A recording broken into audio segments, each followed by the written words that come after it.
No vídeo anterior da série, estivemos a ver então como captar informação a partir de um formulário usando a estrutura de funcionamento ou fluxo do Laravel. Mas não mostramos aqui como é que os dados chegam à nossa função. No entanto, eu quero introduzir aqui essas duas informações. Neste vídeo eu vou mostrar como é que os dados chegaram ao nosso controlador, mas vamos também mostrar como é que, recuperando uma informação que eu já mostrei num vídeo anterior, como é que podemos utilizar um Resource Controller para fazer com que tudo isto seja muito mais rápido de desenvolver.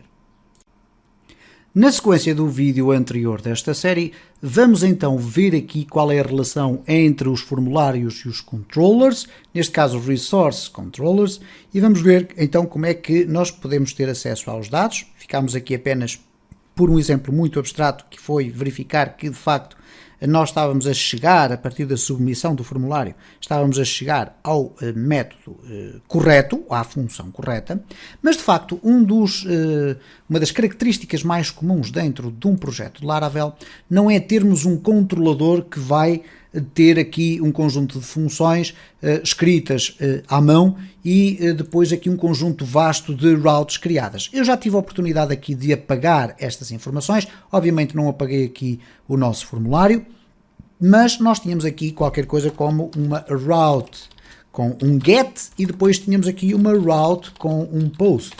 E ambas estavam a apontar então para um controlador existente aqui dentro. Ora, eu vou mostrar muito rapidamente como é que nós, recuperando uma informação que já vimos no vídeo anterior, nomeadamente relacionada com os Resource Controllers, como é que nós podemos rapidamente criar toda uma estrutura que habitualmente contém a funcionalidade necessária para nós podermos avançar no tratamento da informação que vem de um formulário.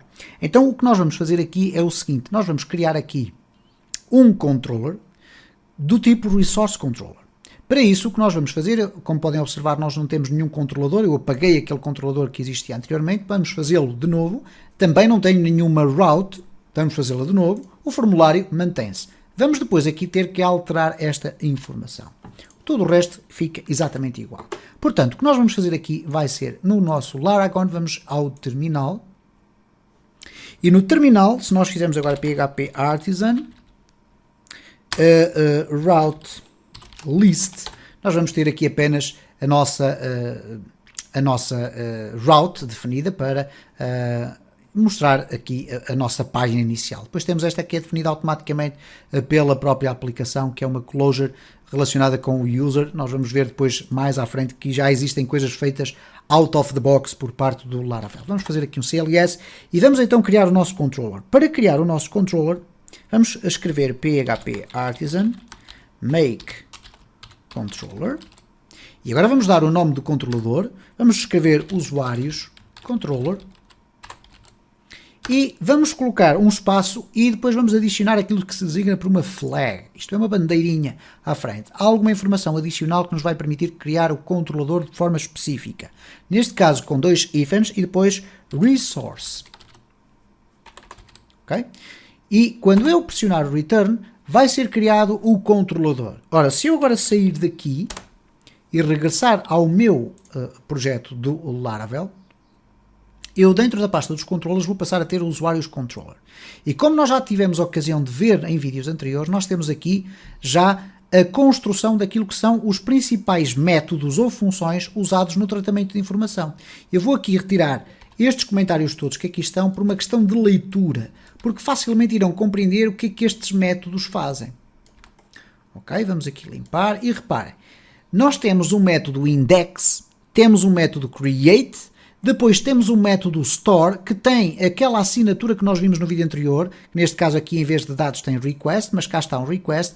Store significa guardar, portanto significa que se eu conseguir transportar informação para este interior da função, eu vou poder guardá-la, por exemplo, depois numa base de dados. Depois temos aqui alguns outros métodos que também são muito comuns. Por exemplo, o show. O show significa apresentar e tem aqui um parâmetro chamado ID. Ora, se eu quiser apresentar, por exemplo, o usuário número 20 da minha base de dados, bastará eu passar essa informação do 20 através deste parâmetro e depois utilizá-lo aqui dentro para fazer o return de uma view que apresenta, por exemplo, os dados do perfil de um usuário.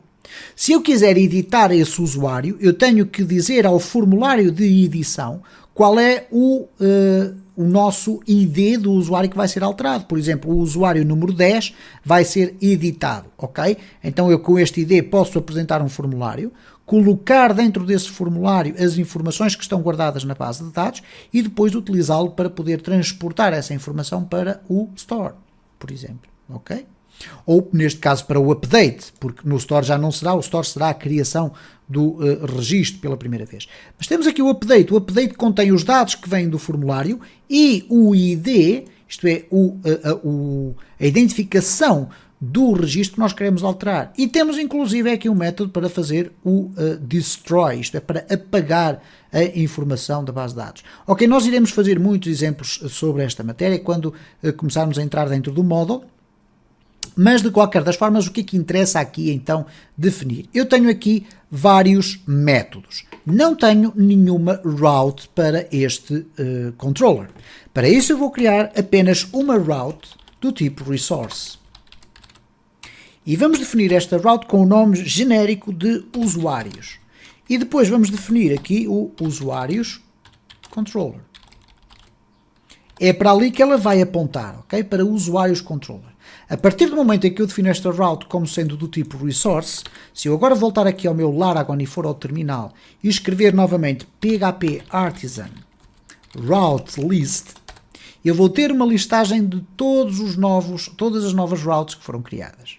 E como podem observar, existe aqui uma chamada store, que se chama também usuários. Reparem, existe o usuários que aponta para o index e existe o usuários que aponta para o store.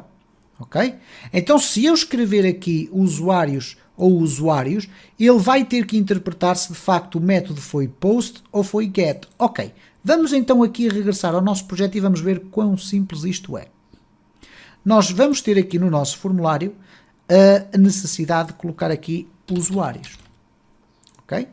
Porquê? Porque nós temos aqui o método store, que se chama usuários e que é do tipo post. De onde é que vem este tipo post? Bom, vem de facto de ser aqui o método utilizado no formulário para a submissão desta informação. Então, vamos regressar aqui ao nosso controlador e temos aqui no index, que é logo à cabeça a primeira informação, temos aqui usuários, nós temos aqui o index que é do tipo get, é uma apresentação, um return view absolutamente normal. Então nós vamos fazer aqui o seguinte, apresenta o formulário completamente vazio. Então vamos fazer return view formulário, que é o nome da nossa view que está aqui. Depois, quando o formulário é submetido, vai executar o usuários, mas para método post. Então significa que ele vai apontar para esta linha que aqui está. E esta linha vai apontar para a função store.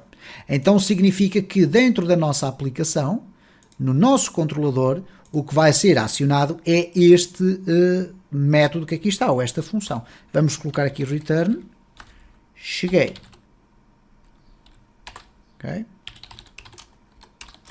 Vamos testar tudo isto. Vamos aqui no dev colocar /usuários. Temos o nosso formulário, mas quando eu preencher os dados, João, e colocar aqui teste, nós vamos ter à mesma os usuários, mas uma vez que foi feito um request, isto é, através do método post, automaticamente o Laravel determina que a função a ser executada já não é a função index da apresentação do formulário, mas sim a função store. Ora, como é que nós vamos obter informações sobre os dados que estão no request? Bom, eu posso colocar aqui, por exemplo, um echo e vou colocar aqui as informações desta forma. Usuário e vou... ok, vamos fazer uma concatenação que será mais simples. Ou até melhor ainda, vamos colocar aqui usuário. O usuário vai ser igual a quê? A request, e atenção que podem alterar o nome daqui para dados, não há qualquer problema nenhum nisso. Portanto, vamos colocar aqui dados, text usuário, ok? Este valor que aqui está é o valor que vem exatamente do nome que é atribuído ao input. Então agora vamos ter o seguinte, a password ou a senha é igual a dados text senha. E se quisermos até o token do CSRF, nós temos aqui dados token, ok? Desta forma. E se eu agora quiser apresentar tudo isto, posso fazer aqui um reco, usuário, vamos colocar aqui usuário, vamos colocar aqui um break, vamos ter a senha, e vamos deixar ficar o token fora, ok? Vamos testar isto para ver se temos então aqui já um mecanismo a receber tudo por completo. Vamos refrescar aqui a nossa view, vamos colocar aqui João, vamos colocar aqui teste, vamos entrar e cá temos usuário João e senha teste. Obviamente que aqui nós iríamos ter que tratar a senha, isto não entrando sempre dentro dos mecanismos de encriptação do Laravel, iremos com certeza ter a ocasião de falar sobre isso, mas teríamos aqui a senha encriptada, que seria igual a MD5, por exemplo, se quiséssemos fazer com o sistema MD5 de dados text senha, ou alternativamente poderíamos colocar aqui senha, eu vou colocar aqui um comentário, vou copiar para aqui, poderíamos também ter senha é igual a MD5 de senha, porque nós já tínhamos definido aqui a senha, ok? Se nós quisermos utilizar aqui diretamente isto, bom, vamos poder fazer isto desta forma e poderemos inclusive ignorar aquilo que ali está. Vamos eliminar também aqui o token, não é necessário neste momento. O que vai acontecer aqui, bom, vamos ter aqui então os dados da senha encriptada no sistema MD5 e portanto vamos aqui regressar, vamos aqui refrescar isto, vamos colocar aqui João, vamos colocar aqui teste, vamos clicar em entrar e, ups, aconteceu aqui algum problema. Ele diz que há um erro aqui na linha 30, ok? É aqui na nossa linha 30, porquê? Porque nós temos aqui a senha e eu esqueci-me de colocar aqui enc, ok? Vamos então refrescar isto, ok? Continuar e cá está então a nossa informação obtida a partir do formulário utilizando um Resource Controller e uma Resource Route. Se gostou deste vídeo, deixe o seu like. Deixe o seu comentário ou sugestão, que serão sempre objeto de resposta. Se entende que o conteúdo do canal é interessante, partilhe nas redes sociais para que o canal possa crescer.